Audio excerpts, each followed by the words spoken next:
BFDC 1957 সালে তৎকালীন পূর্ব পাকিস্তানের শিল্পমন্ত্রীর হাত ধরে যাত্রার শুরু থেকে আজ অবধি প্রায় 3,500 চলচ্চিত্র তৈরি হয়েছে এখানে। আমরা পেয়েছি অনেক গুণী শিল্পী ও কলাকুশলী।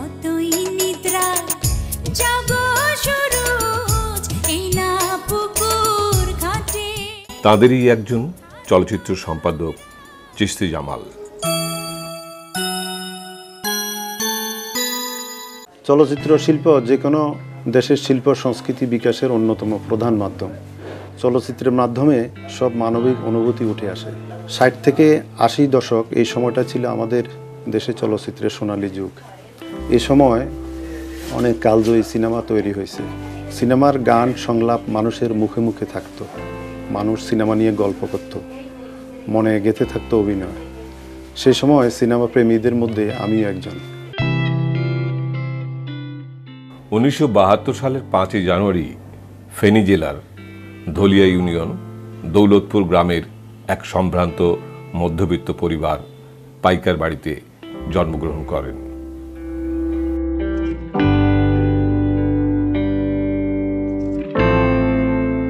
উনিশশো 1999 সালে চলচ্চিত্র সম্পাদক বাদল জহিরের হাত ধরে ফিল্ম ইন্ডাস্ট্রিতে আসি। আমার শিক্ষাগুরু বিশিষ্ট চলচ্চিত্র সম্পাদক জিন্নাত হোসেন জিন্নার সহকারী হিসাবে প্রায় 9 বছর আমি অ্যাসিস্ট করি 150 ছবির উপরে।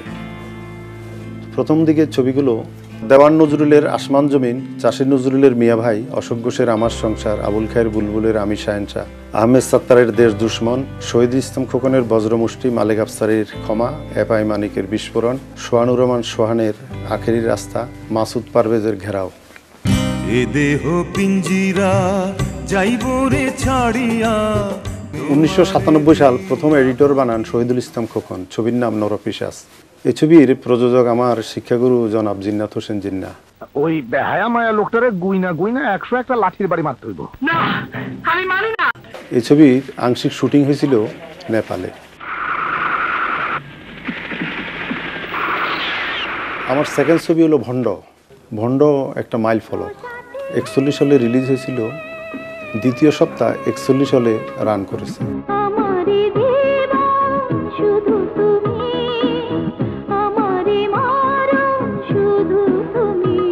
শহীদুল ইসলাম খোকন মানে ব্যতিক্রম। পুরো ইন্ডাস্ট্রি একদিকে, উনি আরেক দিকে।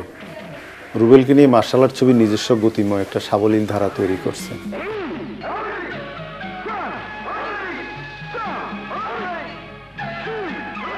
শহীদুল ইসলাম খোকন বহুমাত্রিক প্রতিভাবান ছিলেন, শিল্পী কলাকুশলী তৈরির কারিগর ছিলেন। 1990 সালে উনি ফরিদি ভাইকে সেকেন্ড টাইম নিয়ে আসেন বাণিজ্যিক ছবিতে। ফরিদি ভাইকে উনি নানাভাবে উপস্থাপন করেন। ফরিদি ভাই এমনিই তো মাল্টি ট্যালেন্ট। যখন যে চরিত্রই দেন, নেগেটিভ ক্যারেক্টার দিলেও উনি পোর্ট্রেট করতে পারেন, পজিটিভ ক্যারেক্টার দিলেও পোর্ট্রেট করতে পারেন। ভালোবাসার মূল্য কত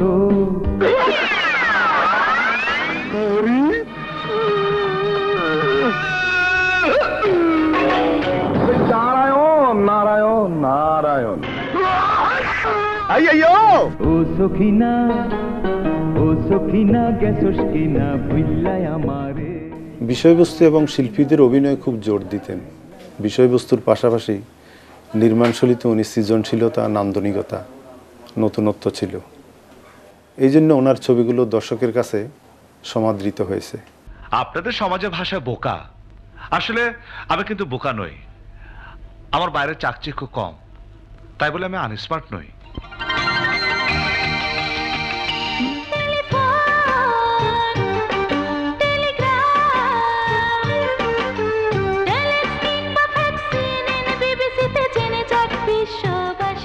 জীবনে সব কিছুতে A1 A গ্রেড ছিলেন। ছবি বানিয়েছেন ব্যতিক্রম, গল্প ব্যতিক্রম, ছবির সংলাপ ব্যতিক্রম, যে চরিত্রে অভিনয় করতেন সেটাও ব্যতিক্রম, এবং ওনার মৃত্যুটাও ব্যতিক্রম।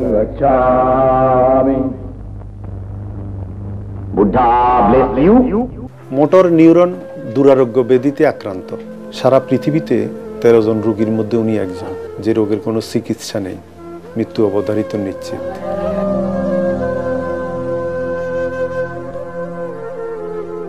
মালেক আফসারি একটা ডাইনামিক ডিরেক্টর, সবসময় ওয়াইড এক্সটেন্ড নিউ ডাইমেনশন নিয়ে কাজ করেন। কাজের ডেপথ অফ ফিল্ড অনেক বেশি। ছবির নাম লাল বাদশা। এটা একটা থ্রিলার অ্যাকশন মুভি।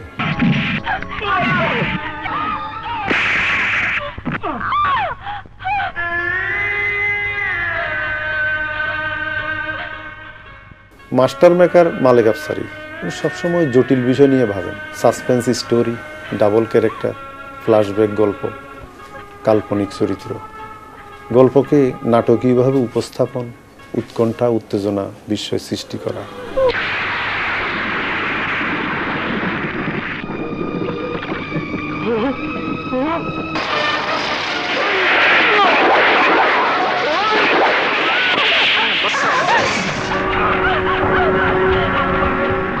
আফসারি ভাই আমার খুব প্রিয় ডিরেক্টর। ওনার পিছনের কিছু ছবি আছে, সেই ছবিগুলোতে আমি অ্যাসিস্ট করেছি। ছবির নাম দুর্জয়। বিশাল বড় এক জেলখানা এফডিসিতে বানিয়েছেন। জেলখানার মাঝখানে একটা দেয়াল, ওই দেয়ালটা উনি ইটাবালি সিমেন্ট দিয়ে পাকা করে ফেলছেন। কারণ হলো শাবানা কাঞ্চন ভাই বোন, দুইজন দুই পাশে। তো একটা গানের মাধ্যমে পরিচয় হয়। গানটা হলো হাওয়ায় উড়ে হাওয়ায় ঘুরে কত রঙের ঘুড়ি। হাওয়ায় ওড়ে হাওয়ায় ঘুরে কত রঙের ঘুড়ি, এই না জগৎ জুড়ি। তো গান শেষে কাঞ্চন খুব ইমোশনাল হয়ে যায় বোনকে দেখার জন্য। তখন দেয়ালে কিলঘুষি লাত্তি মারতে থাকে।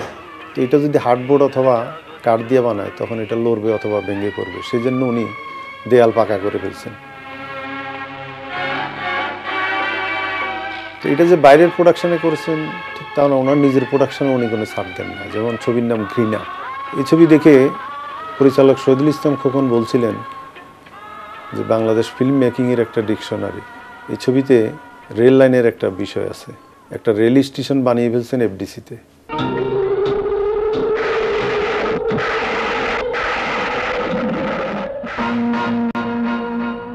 পরিচালক আবুল খায়ের বুলবুল অনেক সিনিয়র ডিরেক্টর। তো 89 সালের পরে প্রথম যখন ইন্ডাস্ট্রিতে আসি, ওনার ছবি কাজ করি আমি শাহেনশাহ। তো সেই থেকে আজ অবধি অনেক ছবি করেছি। মায়ের চিৎকার, আখেরি জবাব, অসীম শক্তি।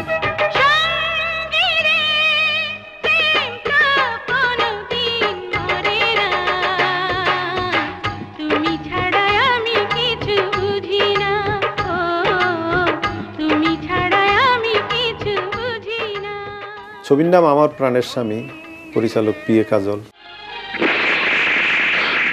তোমার এই থাপ্পড় আমার নতুন জীবনের আশীর্বাদ রাজ। এই আশীর্বাদ নয়, অভিশাপ। পরের ছবি 1 টাকার বউ, সোনারগাঁ হোটেলে প্রোগ্রাম। একই প্রোডাকশনের ছবি, রিদ্দি টকিজের ব্যানারে। সাকিব, শাবনূর, রুমানা। তুমি মাটি হলে, তুমি মাটি হলে বন্ধু আমি হব ওই নীলাকা, তুমি জানলা হলে। আজকের যে নায়িকা দিঘি, এই ছবিতে শিশু শিল্পী। তো দিঘি এবং রাজ্জাক সাহেবের একটা গান আছে, oh little friend. Old is gold জানো কি, মাতে বাড়ে পুরানো চাল, লাভ ম্যারেজ করবো চলো আজ। কাজী হায়াত পরিচালিত একটি ছবি করি কাবুলিওয়ালা। কাবুলিওয়ালা চরিত্রে অভিনয় করেন মান্না। শিশু শিল্পী হিসাবে দিঘির প্রথম ছবি কাবুলিওয়ালা। কাবুলিওয়ালা, তোমার ঝোলার মধ্যে কি? হাতি আছে, হাতি। তোর বোকা, ঝোলার মধ্যে বসে হাতি থাকে। রাজলক্ষ্মী প্রোডাকশন, নায়ক রাজ রাজ্জাক পরিচালিত, ছবির নাম মরণ নিয়ে খেলা। এই ছবি যখন ফাইনাল এডিটিং শেষ করি তখন উনি বললো যে বড় পর্দায় ছবি দেখবে, প্রজেকশন ভাড়া করতে। তো সেদিন আমি অসুস্থ হয়ে যাই, আসি নাই। উনি দেখলো যে এডিটর নাই, বললো যে এডিটর ছাড়া আমি তো ছবি দেখবো না। কাজ প্যাক আপ। তো ওনার 5-7 হাজার টাকা প্রোডাকশন কস্ট হয়েছে, কিন্তু উনি এডিটরকে যে সম্মান দেখালেন, আগে সিনিয়র ডিরেক্টররা এই সম্মানটুকু দেখাতেন। সন্তান যখন অপরাধী হয়ে যায় তখন আর সে সন্তান থাকে না। তো জীবনের প্রথম কনভেন্স, প্রথম খাওয়া হইল পারভেজ ফিল্মস। পারভেজ ফিল্মসের কর্ণধার মাসুদ পারভেজ, সোহেল রানা আমাদের ভাইয়া, ইন্ডাস্ট্রির ভাইয়া। শহীদুল ইসলাম খোকনের বটবৃক্ষ, সেই বৃক্ষের ছায়ায় আমরাও। উনি আমাদের অভিভাবক, উনি আমাদের পৃষ্ঠপোষক। তো ওনার সর্বশেষ ছবি করি চারিদিকে অন্ধকার। এই ছবির পরিচালক নায়ক Rubel.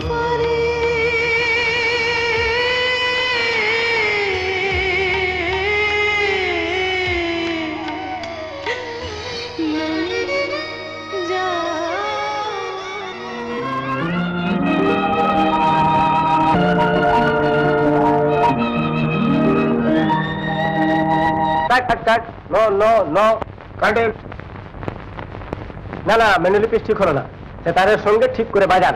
Order please, order. Start sound. 1 2 3 4 start.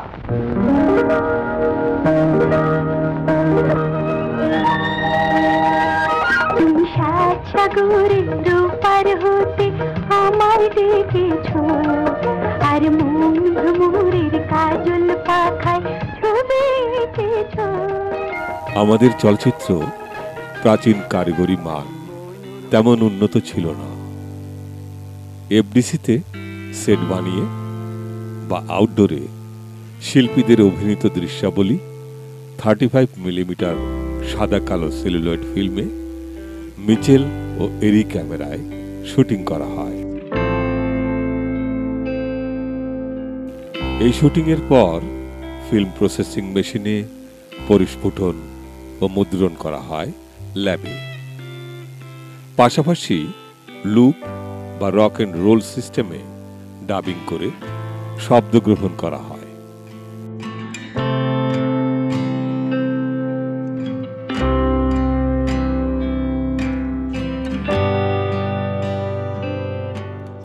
এই শব্দ ম্যাগনেটিক ও অপটিক্যাল সাউন্ডের মিশ্রণ এবং নেগেটিভ থেকে হ্রাস বা ম্যারেট প্রিন্টের মাধ্যমে প্রচণ্ড মেধাবী প্রবীণ চলচ্চিত্র সম্পাদকদের নিষ্ঠা ও দূরদর্শিতায় প্রচুর সুস্থ ধারার চলচ্চিত্র সম্পাদিত হয়েছে।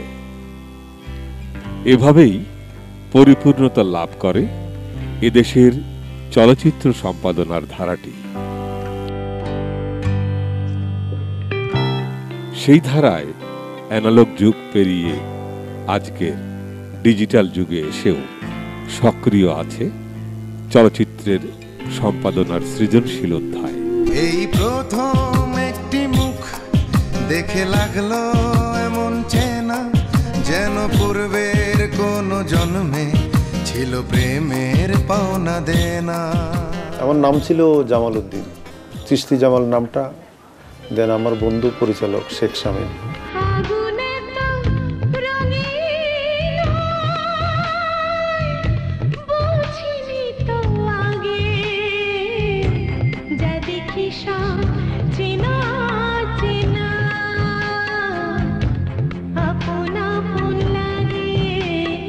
অর্জন বলতে ম্যাডাম ফুলি ছবিতে কালচারাল রিপোর্টার্স অ্যাওয়ার্ড, যোদ্ধা ছবিতে বার্সাস অ্যাওয়ার্ড, 1 টাকার বউ বিসি ওয়েব অ্যাওয়ার্ড।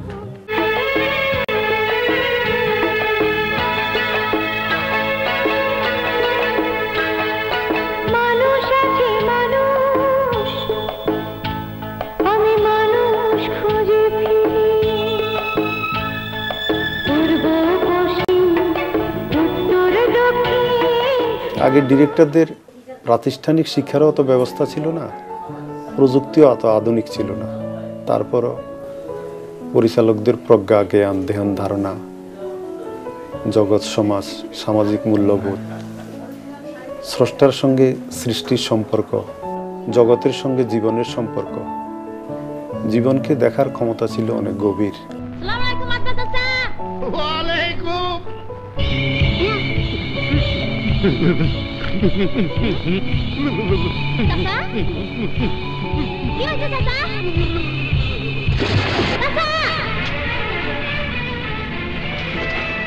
টেলিভিশনে আসা হয়েছিল শখে। আইবাস ইনস্টিটিউটে টেলিভিশনের উপর একটা কোর্স করতে গিয়ে এডিটর আব্দুল সালামের সাথে পরিচয়, তার সহযোগিতায় টেলিভিশনে আসা।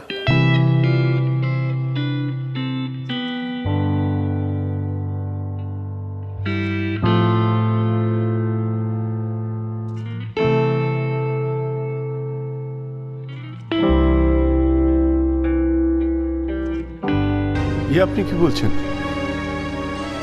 যে ছেলে ব্রেন টিউমারে আক্রান্ত। তুই সদ্য ফোটা ফুল,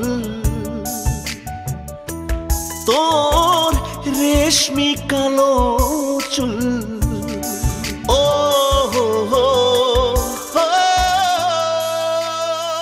আমার কোনো প্রাতিষ্ঠানিক শিক্ষা ছিল না, গুরুমুখী শিক্ষা, দেখে দেখে শিখেছি। ওনার মামাটাকে তাই জিজ্ঞেস করো। আমেরিকার প্রেসিডেন্ট ডব্লিউ বুশ। আমি তোমাকে চিনির মতো নয়, লবণের মতো ভালোবাসি। Light, camera, action, muhurat still, photo set, ছবিগুলো আমাদের পুরনো স্মৃতি, যেন শত পূর্বজন্মের স্মৃতি। সহস্র হারানোর সুখ আছে এই ছবিগুলোতে। ফেসবুকে দেখলে অবাক বিস্ময় কেবল চেয়ে থাকি। গতিহীন, নিশ্চল, শান্ত, অটল ফ্রেমগুলো এক একটি ফিল্মের সিনপসিস, এক একটি নথি, এক একটি বাক্যের সার সংক্ষেপ, যা চলচ্চিত্রের সংক্ষিপ্ত বিবরণ দেয়। এমন মনোমুগ্ধকর ছবি, এমন অর্থবহ জীবনবোধের টুকরো টুকরো আখ্যান, অনবদ্য। মূলধারার চলচ্চিত্র শিল্পের উত্থান পতনের ইতিহাসের সারমর্মের প্রতিচ্ছবিও বটে। অনেক পরিচালক, প্রযোজকের সাথে কাজ করেছি, সবার প্রতি কৃতজ্ঞ। এখানে অনেকেরই উপস্থিতি আছে, আবার অনেকেরই নেই।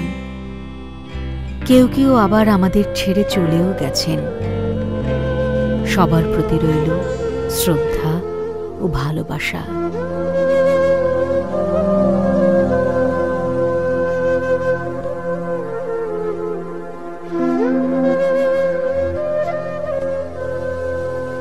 সে সময় আমরা কাটতাম কাঁচি দিয়া, ব্লেড দিয়ে স্কেচ করে সিমেন্ট দিয়ে জয়েন করতাম। Negative positive magnet merit print নিয়ে আমাদের কাজ ছিল।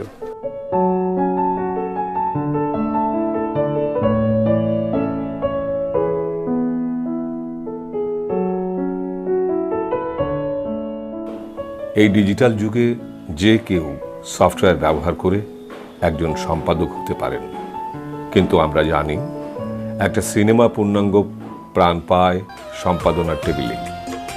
এরকম প্রাণদাতা সম্পাদকের একজন উৎকৃষ্ট উদাহরণ হচ্ছেন চিশতি জামাল, যার হাত দিয়ে দর্শকপ্রিয় সুপারহিট বাংলা চলচ্চিত্র প্রাণ পেয়েছে। ছোট ছোট কিছু আশা জমেছে মনে, চুপি চুপি ভালোবাসা এসেছে জীবনে।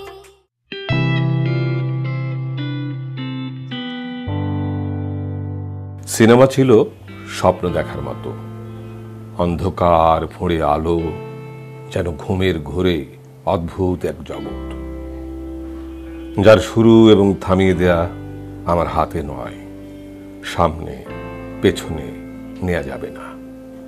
অন্য কেউ সে জগৎকে আমার জন্য দৃশ্যময় করে। আঁধারের বুক চিরে জাগ্রত হয় এক জগৎ, যা আমি দর্শন করি।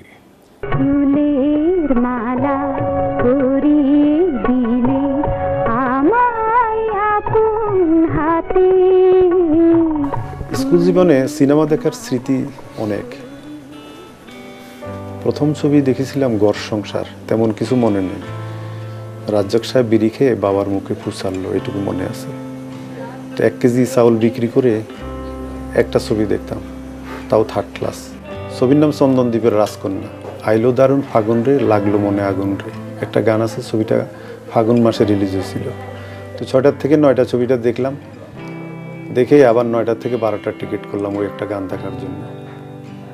তো পরে আর বাড়ি যেতে পারিনি, এত রাত্রে রেল স্টেশনে যা ঘুমাইছিলাম।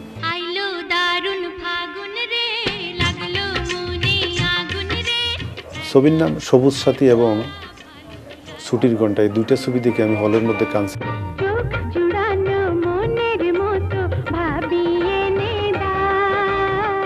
বারান্দায় ফটোসেট এবং পোস্টার দেখে ছবি নির্বাচন করতাম। ফটোসেটে নানান ধরনের দৃশ্য থাকতো, গানের মনোরম দৃশ্য, সংঘাতে চিত্র, পারিবারিক দ্বন্দ্ব, পারিবারিক ক্লাইম্যাক্স, এসব দৃশ্য দেখেই ছবির গল্প এবং মেরিট সম্পর্কে ধারণা নিতে পারতাম।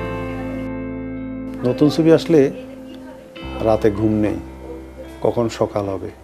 প্রত্যন্ত অঞ্চল, গ্রামের রাস্তা অত ভালো ছিল না। 3 ঘন্টা হেঁটে 2.5 ঘন্টা ছবি দেখতাম, আবার 3 ঘন্টা হেঁটে বাড়ি ফিরতাম। অবুঝ মন, বধূবিদায়, ময়নামতি, এই 3টা ছবি নিয়ে প্রায় সময় তর্কে নামতাম। বলতাম বাংলাদেশের 1 নম্বর ছবি কোনটা। কেউ বলতো বধূবিদায়, কেউ বলতো ময়নামতি, আমি বলতাম অবুঝ মন।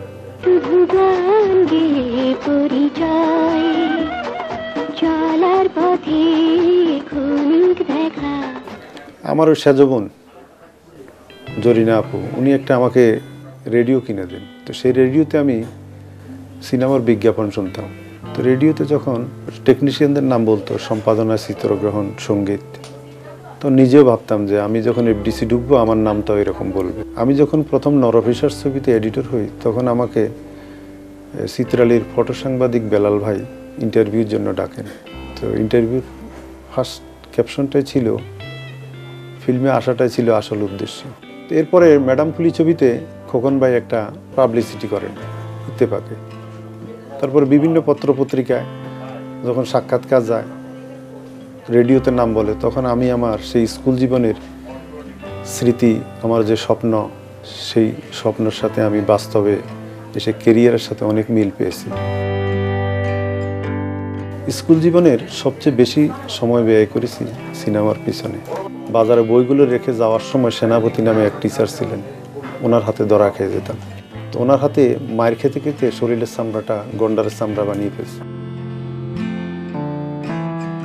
তখন সিনেমা দেখলে গার্ডিয়ান, শিক্ষক মারতেন, যেটা সামাজিক অবক্ষয়, ছেলে মেয়ে নষ্ট হয়ে যাবে। আর এখন শিক্ষক শিক্ষা দেন। ইউনিভার্সিটিগুলোতে চলচ্চিত্র নির্মাণ ও কারিগরি বিষয়ে পড়াশোনা করেন এবং ছেলেমেয়েরা এটা নিয়ে কেরিয়ার বিল্ড আপ করেন। সিনেমা হলের সামনে ভিড়, সবাই যে সিনেমা দেখতে আসতো তাও না, এটা পাবলিক স্পেস, আড্ডা। পাশে হিন্দি গান, নাগিন সুর বাজতেছে, আওয়ারা ছবির গান, সাইয়া দিল মে আনারে। কেউ কেউ আবার দল বেঁধে ঠোঁট মিলাত, মধুমালতী ডাকে আয়।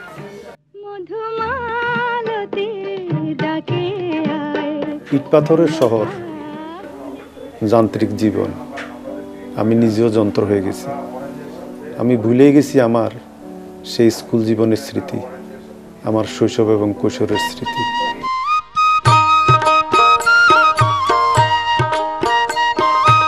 এসব স্মৃতি মাঝে মাঝে আমাকে খুব নাড়া দেয়। মন চায় আমি ফিরে যাই আমার সেই ছোট্ট গায়ে। শৈশবের কত কথাই মনে পড়ছে। দিন আসে দিন যায়, কত স্মৃতি এসে জীবনের পাতায় জমা হয়, কিন্তু শৈশবের সেই সোনাঝরা স্মৃতি কোনোভাবেই ভুলতে পারি না। ছেলেবেলাকে বড় অবহেলা করতাম, কেন যে তাড়াতাড়ি বড় হচ্ছি না। ভাবতাম বড় হলে নিজের মতো করে সব কিছু করতে পারবো, কিন্তু আজ রোবটিক জীবন, বড্ডই ক্লান্ত, সবকিছু ইচ্ছের বিরুদ্ধে। ইস, কেন যে বড় হলাম।